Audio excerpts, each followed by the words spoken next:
Hindura uhinduke wubake. Hindura uhinduke wubake. Hindura uhinduke wubake. Mugire mukurikirana ikiganiro cy'ingo n'imiryango mushikirizwa na Papa Bien-Aime, inshuti y'imiryango, biciye ku nsamirizi y'ivyiza vy'i Burundi, ikaba nibonesha kurikorera ku buhinga bwa none.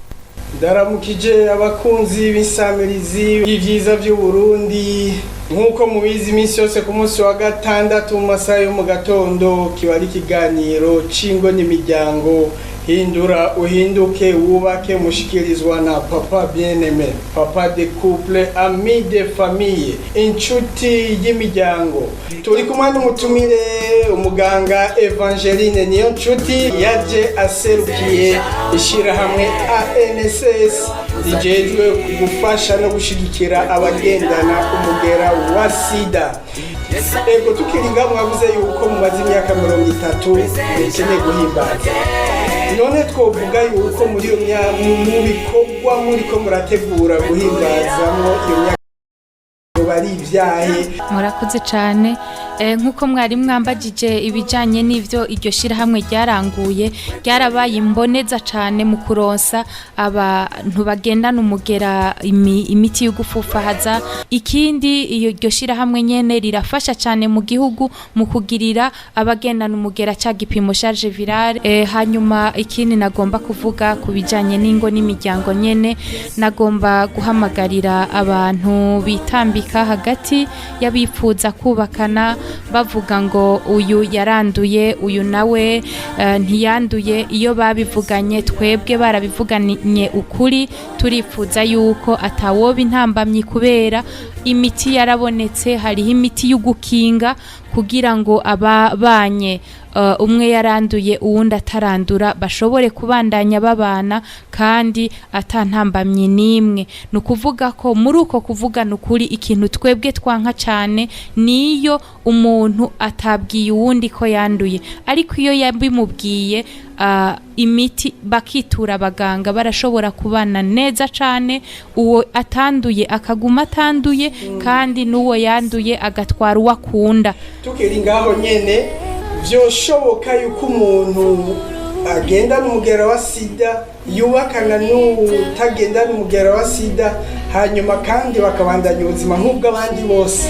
Cyane gose turafise imiryango itari mike ishigikiranye, ariko ugasanga umwe agendana umugera uwundi atawugendana, bagashigikirana ku buryo n'umunsi wo gutora umuti ugeze wa wundi atarandura ari waza kuwumutorera kugira ngo bashigikirane.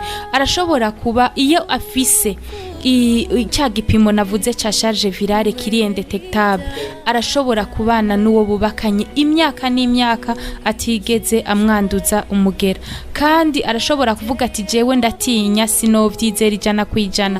Aho naho hariho imiti duca duha uwo atarandura kugira ngo bashobore kuguma babanye batunganye ivyabo vyose neza. Wa wundi atarandura akaguma atanduye na wa wundi yanduye akagumana amagara meza kuko afise umushigikira kandi bavyumva kumwe babihurizako. Abakunzi b'isamirizi y'ivyiza vy'u Burundi mu kiganiro c'ingo n'imiryango, nizere ko aka kantu mukumvise hari abantu batari bakazi. Mbe birashoboka ko bavyara n'abana bakomeye nkuko nabivuze nko guhera mu 2015 mbere n'imbere yaho gato. Abantu bose bakwirikiranwa bagafata imiti hakiri kare kubamaze kwandura bavyara abana bakomeye. Nkuko navuze harabaye iterambere rikomeye cyane. Ubwa mbere kera basanze umuntu agendana umugera baca banamubuza kuvyara, ariko ubu intahe ni nyinshi cyane z'abavutse kubagendana umugera ariko bobo batanduye.